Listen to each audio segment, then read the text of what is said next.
Kurani dhe agjerimi si shërues të efektshëm. Kurani si fjalë e Zotit dhe agjerimi si kusht prej kushteve të Islamit. Janë dy ibadete adhurime që lidhen bashkë dhe janë si një trup. Pejgamberi a.s. ka thënë, agjerimi dhe Kurani do të ndërmjetësojnë për robin në ditën e Kiametit. Muaji i Ramazanit është muaji i Kuranit. Në këtë muaj ka zbritur ky Kuran. Në këtë muaj ka ndodhur shumë dodhi e mrekulli. Leximi i Kuranit është ibadet, adhurim, si dhe agjerimi është ibadet, adhurim. Këto dy ibadete janë dy shpërblimet që nuk ka shifër numerike që mund t'i përcaktoj.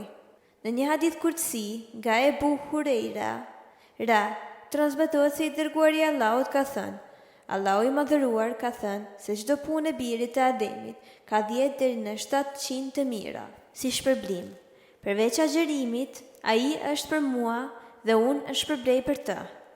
Njeriu largohet prej kënaqësive të tij nga ngrënia dhe pirja vetëm për mua.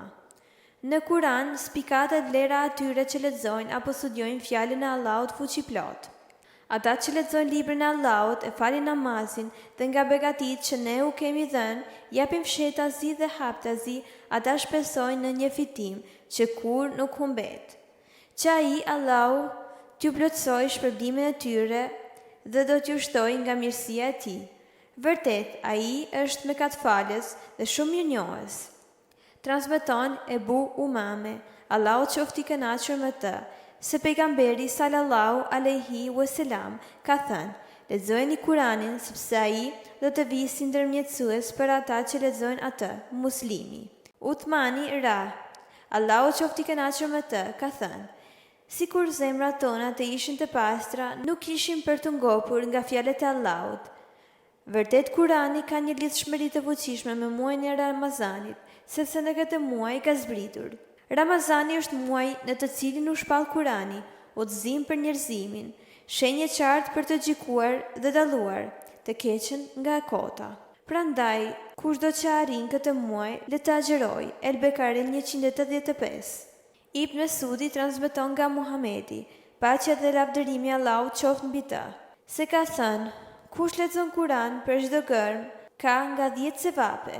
Nuk them se Elif Lam Mim është një shkronjë, por Elif është një shkronjë, Lami është një shkronjë dhe Mimi është një shkronjë. Në një shtëpi që nuk lexohet Kurani, aty nuk ka bereqet, nuk ka rahmet, mëshirë. Prandaj besimtarët janë të lidhur me Kur'an dhe agjerimin. Agjerimi dhe Kurani na mësojmë si të jemi durimtar, si të jemi vigjilent, si të shtojmë sevapet. Muaj i shenjtë dhe leximi shtojmë më shumë shpërblimin. Si të edukohemi me studim, lexim, urtësi dhe me agjerim. Si të jemi më të afërt me njerëzit, sepse kur lexojmë për krijesat ne meditojmë. Si të largohemi nga gibeti, përgojimi, sepse kur agjerojmë dhe lexojmë Kur'an, s'kemi kohë të përgojojmë. Si puna e mirë shpërblet shumë fish. Si ta shfrytëzojmë agjerimin dhe leximin që fshim gjinahet tona. Si të humanizohemi, si ta kemi shpirtin më bujar dhe si ta thyem e ta zhdukim egon. Në përjetimet e mia në xhami të ndryshme, pash mësit e mi shumë besimtarë të cilat lexonin Kuranin, por pak prej tyre pash që ta studionin Kuranin. Ebu Bekri studioi në ajet kuranor për rreth 9 vjet. Sa prej nesh jemi ndalur që ta analizojmë Kuranin dhe të meditojmë rreth tij? Sa prej nesh jemi ndalur që ta analizojmë agjerimin dhe dobitë e tij? Si nga ana psikologjike, ajo adhurimit, ana shëndetësore e të tjerë. Kam parë shumë njerëz që e din Kuranin dhe nuk ua mësojmë atë të tjerëve.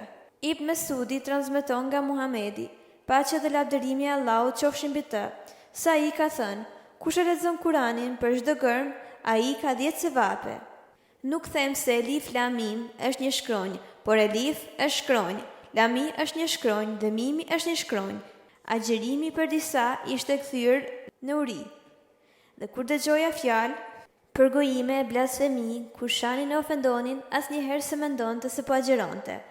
Profeti alayhi salam ka thënë, gjatë ditëve të agjerimit askush nga ju të mos flas fjalë të keqia e as të mos i dherohet. Nëse ndokush ju ofendon apo dëshiron të rrihet, le t'i thotë, unë jam agjerueshëm, Buhariu dhe Muslimi. Gjeneratët e arta kur vinë të Ramazani e hapnin Kuranin dhe i kushtonin vetëm leximit dhe studimit të tij me endje. Imam Maliku, Allahu e pas mëshiruar, gjatë muajit të Ramazanit nuk angazhohej me diçka tjetër, por vetëm me leximin, studimin e Kuranit dhe thoshte se ky është muaji i Kuranit.